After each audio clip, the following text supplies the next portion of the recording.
comes to us all today on Fortitude through Stoicism, and this is my 365-day journey of implementing the ancient philosophy of Stoicism into the life of this modern masculine man.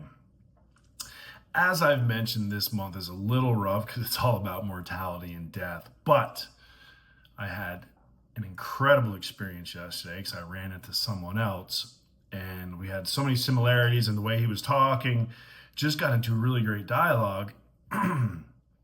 And as it turns out, he goes, I did this 400 and something day consecutive day journey of reflection. I kind of wrote these notes. I got this journal, and he had it on a flash drive. And so I took a copy, and then I said, I did something similar, and I explained how I'm doing this Stoicism deep dive using the Daily Stoic. He goes, oh my God, he goes, that's what I used as well as a backbone to what he was doing. So I was able to connect with another man and really just have great conversations on so many different philosophies now that I've been on this little journey. And I just finished ancient philosophy with Dr. James Orr, because he asked me, he's like, are you pre-Socratic or post? So when somebody said that, I kind of knew, I kind of knew this guy was different, right?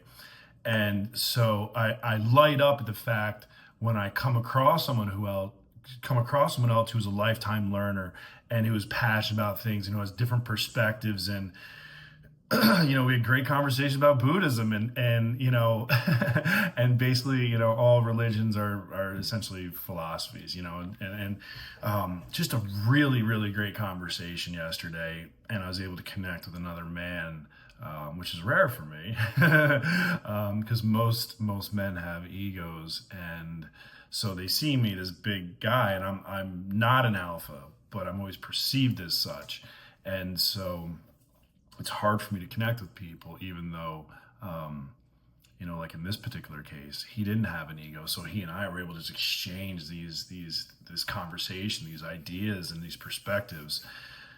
Very rare, very, it took me by surprise, complete surprise. Cause I go in a lot of these small businesses and I love my clients, don't get me wrong, but most of my clients are your typical tradesmen that would rather talk about NASCAR and hunting and fishing than philosophy. And I'm okay with those conversations too. So it was just really rare to come across someone who has a lot of the similar passions of learning that I do. And he made references. He goes, hey man, I could be just as good here running this business, taking care of my people, or, living in a one bedroom cabin somewhere, fly fishing in some stream in Idaho. I'm like, oh man, me too, So it was just a really great experience.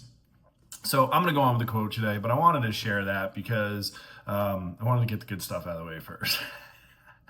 So today, the quote by Marcus Aurelius. Both Alexander the Great and his mule-keeper were both brought to the same place by death. They were either received into the all-generative reason or scattered among the atoms. So Ryan Holiday from the Daily Stoic continues that Ben Franklin observed that in this world, nothing can be said as certain except death and taxes. But we know that's not true because a lot of people do avoid taxes, don't they? But death is the one thing that we have yet to be able to escape. So we face the same end, right? So whether you've conquered the known world like Alexander the Great, or you shine the shoes of the people that do, our fate is a radical equalizer. That's how we're all equal, right?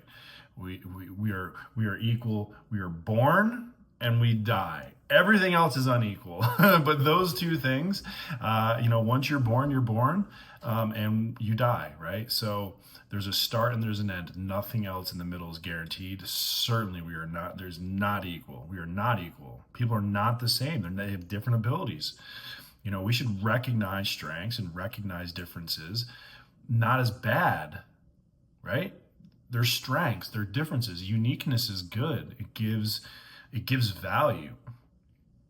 I mean, we all know if you got to have a math contest, do you want the Asian, right? I mean, let's be honest here. Do you want the Asian, or do you want the black dude, right? I mean, let's be honest. And if you're gonna, go play basketball, right? I mean, these stereotypes exist because we as people centers, as people, and trust me, I'm generalizing roughly there, but I'm just giving you an example. We as people, we have these differences, right? And it's okay to celebrate those differences. It is okay to be different. I mean, we always, it seems like in society, we always try to collectively fit into the herd. But we do so at shaving away our own individuality, at shaving away some of our authenticity, just so we can blend in to those social norms and those expected reactions. It is okay to be different. Because in the end, we're all going to die. So let's make that middle, the dash I talk about, from the start to the end, let's make that our own, right? Let's make that our masterpiece. I talk about this all the time. It's a canvas, and I get to paint my masterpiece. So does everyone else. Why would you want it to look like someone else's? I don't know. It just doesn't make sense to me. But in a lesson of abject humility, whether you are the billionaire or the bum, we face the same fate. It's the same thing. So then I contend, make the middle as dynamic as you possibly can. And that's how I put my positive spin on this, right? And that's also what the Stoics are talking about. They're talking about seize the day, right? Carpe diem. That's a Stoic term. And it comes from the fact that we know we're going to die. So I want to live every single day at its finest, at its best. I want to get the most out of every single day. I want to live that 24-hour clock every day, maximize it.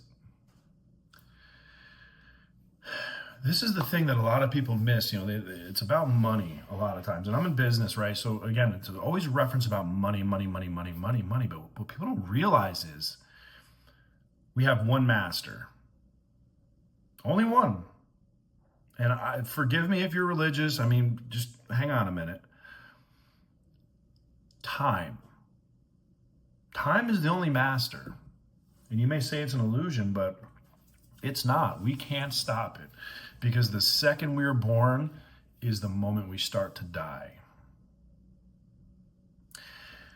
And so it is a very precious resource. Money, we can make more, get more. I can trade for some. I can ask for some. I can borrow some.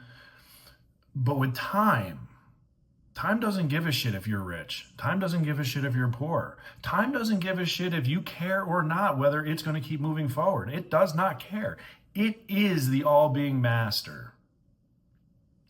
So I respect time. And because I respect time, I have to respect what I do in that very, very precious resource. Significantly more important than money.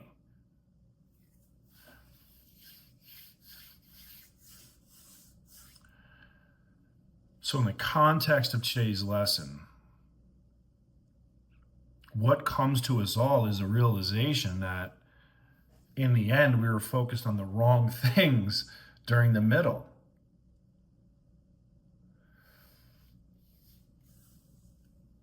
And not just money. It is living vicariously through someone else's life. What do I mean by that? Watching fucking social media, watching other people live their lives, the news even. Shit, the news is depressing. Their role and responsibility is to create ratings. The way to get ratings is to create chaos, division, right? Do you really want to waste our very precious time on that stuff?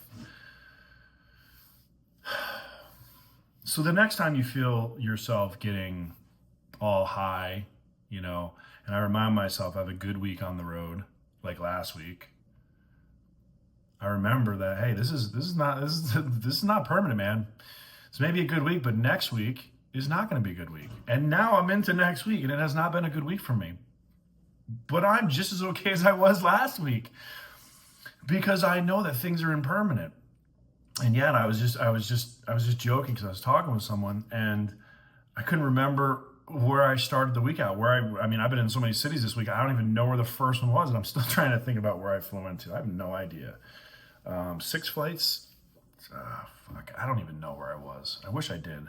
I know I've been in Wisconsin. I don't think I was in Nashville this week because I've been in Nashville a couple weeks. But the point is, when I reflect on this lesson and what comes to us all, this death, is that, I'm so focused on being present in the moment. The rearview mirrors, I don't got time to look. And yeah, I've got a roadmap to the future. That's why I spend that time, at the end of the year and the beginning of the new year, making my plan, because I just follow that path. It takes a decision fatigue out of it. My gym workouts are done. I just follow the path, one click at a time on my phone. Same thing with my occupation. I know how many weeks I'm working this year. I know when my pre-planned vacations are this year. I know what I'm doing at the end of this year. So what I need to do is every single day just focus on my daily disciplines. And because I've set up my daily disciplines, it doesn't matter where in the world I am. Whether I'm in Tampa, Florida, or fucking wherever I was this week, I have no idea. My day is the same. I execute my daily disciplines. So when I get all high and mighty, like last week, I remember that it will all end the same way. So whether you're feeling low and inferior or you're feeling high and mighty, remember, everything is impermanent. Things will change. And most importantly, we all end up the same way. So because we end up the same way and things will always change, let's do our very best to put our energy into focusing on the things that we can control here and the decisions we make with our time. And on that, shower time.